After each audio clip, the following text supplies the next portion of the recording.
Hola Paulina, hola Santiago. Hola, Renata. ¿Por qué tienes cubierta la cara con eso, Renata? ¿Tienes frío? Yo me estoy muriendo de calor. No, no tengo frío.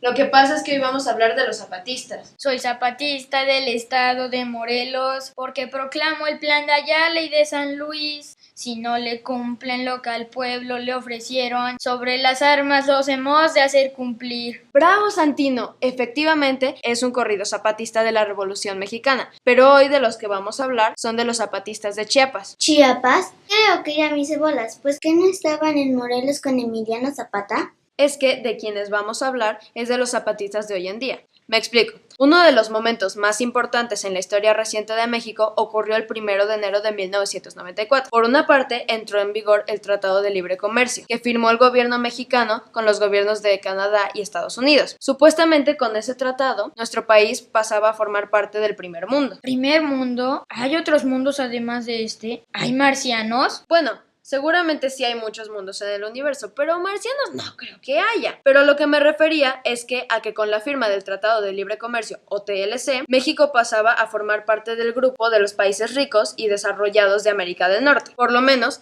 esa era la idea que promovía el gobierno del presidente Carlos Salinas de Gortari. Carlos Salinas era un chaparrito, pelón, orejón y con bigotes. Mi papá me enseñó el otro día una caricatura suya en una revista. Creo que no le cae muy bien. A mucha gente no le cae nada bien. Carlos Salinas llegó a la presidencia en 1988, luego de unas elecciones pero muy dudosas, en las que mucha gente piensa que existió un gran fraude electoral. ¿Y fue buen presidente? Uy, no. Al principio mucha gente se emocionó porque hizo muchas reformas y en la tele y en los medios le echaban muchas porras. La economía creció y había mucho dinero y negocios, pero al final de su sexenio todo se vino abajo. Pues, ¿qué pasó? Uy, pasó de todo, pobre. Más bien, pobres de los mexicanos, porque a él no le pasó nada. Violencia, muchísima corrupción, un candidato a la presidencia asesinado, otros políticos también asesinados, problemas económicos, etc. ¡Úchales! ¿Y los zapatistas qué tuvieron que ver con todo eso? Como les estaba diciendo, el 1 de enero de 1994, justo el día que entraba en vigor el Tratado de Libre Comercio, un ejército del que nadie sabía nada, con gente que se cubría el rostro con paliacates y pasamontañas, salió de la selva y tomó varias ciudades importantes de Chiapas, como San Cristóbal de las Casas, Las Margaritas, Altamirano y Ocosingo. ¿A balazos? Pues no, como todo fue tan de sorpresa, nomás entraron a las ciudades y pueblos y ya. Los balazos vinieron después, cuando el gobierno y el ejército se dieron cuenta de lo que estaba pasando. ¡Qué feo! Sí, se puso feo. Luego de tomar esas poblaciones que les mencioné, el Ejército Zapatista de Liberación Nacional, EZLN, le declaró la guerra al gobierno y al ejército mexicano. Pero, ¿quiénes eran y por qué le declararon la guerra al gobierno?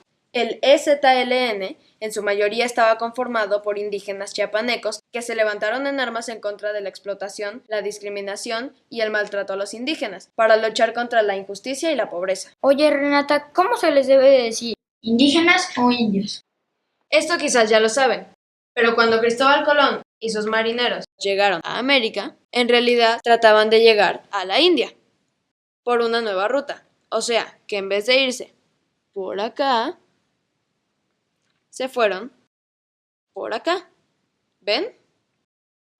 Ah, sí, pero no se puede porque en medio estamos nosotros. Y como creían que estaban en la India, pues a los pobladores a los que se encontraron les llamaron indios. Pero si de indios no tenían nada. Pues no, pero a los españoles les daba igual. Para ellos todos los que no fueran blancos, europeos o católicos eran salvajes. Fueron de donde fueran, así que indios les llamaron e indios se quedaron, hasta la actualidad. ¡Qué mala onda! Con razón estaban enojados los indígenas de Chiapas. Por otro lado, la palabra indígena viene del latín. ¿Saben qué es el latín? Es una lata pequeña. Ay, claro que no. Es un idioma muy antiguo, el idioma del Imperio Romano. Del latín proviene el idioma español, entre muchos otros como el italiano, el francés y el portugués. Lata. Calmantes montes, alicantes pintos y pájaros cantantes. Gracias, joven. Entonces, la palabra indígena se refiere a la población que es originaria del territorio que habita. O sea que yo soy un indígena de México. Sí, y nosotros también. aunque en la actualidad el término indígena se utiliza sobre todo para referirse a los pobladores originarios del continente americano antes de la llegada de los europeos. Ahora sí ya captamos. ¿Y los españoles trataron muy mal a los indígenas? ¡Oh, sí! Los trataron de manera no muy cristiana. En las islas del Caribe casi los exterminaron. Es más, como los mataron a casi todos, trajeron esclavos negros de África para hacer los trabajos en las haciendas, en las minas, en fin, los trabajos más duros y más peligrosos. ¿Y qué pasó en México? Bueno, en México y en el resto del continente los indígenas no fueron exterminados por completo, en parte porque algunos misioneros intervinieron a su favor, y también porque eran muchos, pero su población sí disminuyó drásticamente a causa de las enfermedades y de los malos tratos y la violencia. Y desde entonces, desde que fueron conquistados por los europeos, los pueblos indígenas han sido explotados, despreciados, humillados y discriminados. Pobrecitos. ¿Y todavía hay muchos habitantes indígenas en México? Sí, como 7 millones. Hay comunidades indígenas por todo el país, aunque con frecuencia viven en los lugares más remotos, más apartados y con menos servicios. Por eso es que los zapatistas se rebelaron, y también por el Tratado de Libre Comercio. ¿Y qué tiene de malo el comercio? El comercio nada, pero el libre comercio se refiere a un tipo de comercio muy desigual entre países, que en realidad solo beneficia a compañías enormes contra las que ningún pequeño productor puede competir. Y los zapatistas vieron el TLC, el Tratado de Libre Comercio, como una amenaza para su sobrevivencia. Pero, ¿en qué estábamos? Nos habíamos quedado en que los indígenas zapatistas se levantaron en armas el 1 de enero de 1994. Así es, y pues el gobierno de Carlos Salinas respondió mandando al ejército y bombardeando comunidades indígenas en Chiapas. ¡Qué mala onda!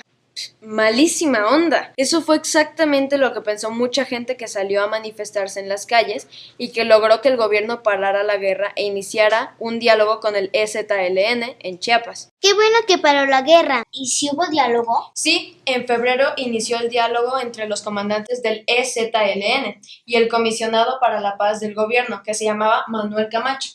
Y el mediador del diálogo fue el obispo de San Cristóbal de las Casas, Monseñor Samuel Ruiz. ¿Y en qué quedaron? Pues por un buen rato no quedaron en nada. Además, las cosas en el país se pusieron color de hormiga. ¿De hormiga? Sí, se pusieron dificilísimas. En marzo de 1994 mataron a Luis Donaldo Colosio, candidato del PRI a la presidencia. Y ya se imaginan la que se armó. ¿Y quién lo mató? Pues bien a bien no se sabe, aunque muchos sospechan del mismo gobierno. ¿El gobierno? Pues no era el candidato del gobierno. Sí, pero esa es otra larga historia que les contaré otro día. El caso es que en un ambiente tan descompuesto las negociaciones entre los zapatistas y el gobierno fracasaron y no se reanudaron hasta que entró el nuevo presidente Ernesto Zedillo. ¿Y entonces sí se pudieron poner de acuerdo? Pues la cosa no estuvo fácil. Además, el gobierno traicionó a los zapatistas y trató de detener a sus líderes, pero no lo lograron. Y para no hacerles el cuento largo, luego de más y más negociaciones, se llegaron a unos acuerdos llamados los Acuerdos de San Andrés. ¿Por qué de San Andrés? Porque las negociaciones se llevaron a cabo en San Andrés Larráinzar, Chiapas. La Comisión de Concordia y Pacificación propuso al Congreso de la Unión los acuerdos a los que habían llegado con los zapatistas para que modificaran la Constitución favoreciendo a los indígenas de México. ¿Y qué creen? ¡La modificaron! Sí, pero como ellos quisieron. Los acuerdos de San Andrés ni los pelaron. ¡Újule! ¿Y los zapatistas? Pues se sintieron traicionados de nuevo y el diálogo se terminó. ¿Y qué pasó con los zapatistas? Pues han pasado muchas cosas desde entonces, pero lo más importante es que han construido sus propias comunidades en Chiapas, con sus propias formas de gobierno, de producción y consumo, sus propias escuelas, y han desarrollado una forma de vida alternativa de acuerdo al modo de vida comunitario tradicional de los pueblos indígenas, muy diferente a la que conocemos en la mayoría de los países del mundo. ¡Qué bonito! Yo quiero ir a las comunidades zapatistas. Podrías ir un día de estos a la escuelita zapatista como Altair. ¿Conocen Altair? Miren. Algo que preguntan mucho es qué se aprende en la escuelita zapatista. Yo realmente creí que íbamos a llegar y iba a haber clases o que íbamos a estar en una escuela de las comunidades. Resulta que en la escuelita vas a aprender muchas cosas, que no solo son los textos o las cosas que te puede decir un maestro.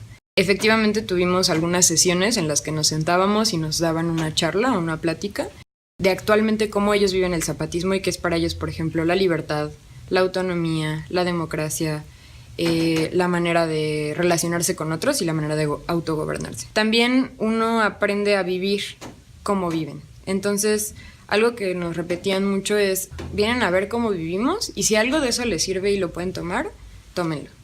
Y aplíquenlo en sus propias comunidades, ¿no? Pero no necesariamente esta es la forma de hacer las cosas, simplemente es cómo nosotros las hacemos. Entonces, algo que también haces es, vives con una familia, en una comunidad que te adopta, comes con ellos, haces la comida con ellos, porque no es una cuestión de alojamiento, sino es una cuestión de trabajo práctico en el que tú formas parte de la familia y aprendes a comer lo que comen, a cocinar lo que comen, a ir al trabajo con ellos, a jugar con los niños, a cuidarlos. Aprendes también el idioma porque pues no todos hablan español o castilla, como ellos le dicen.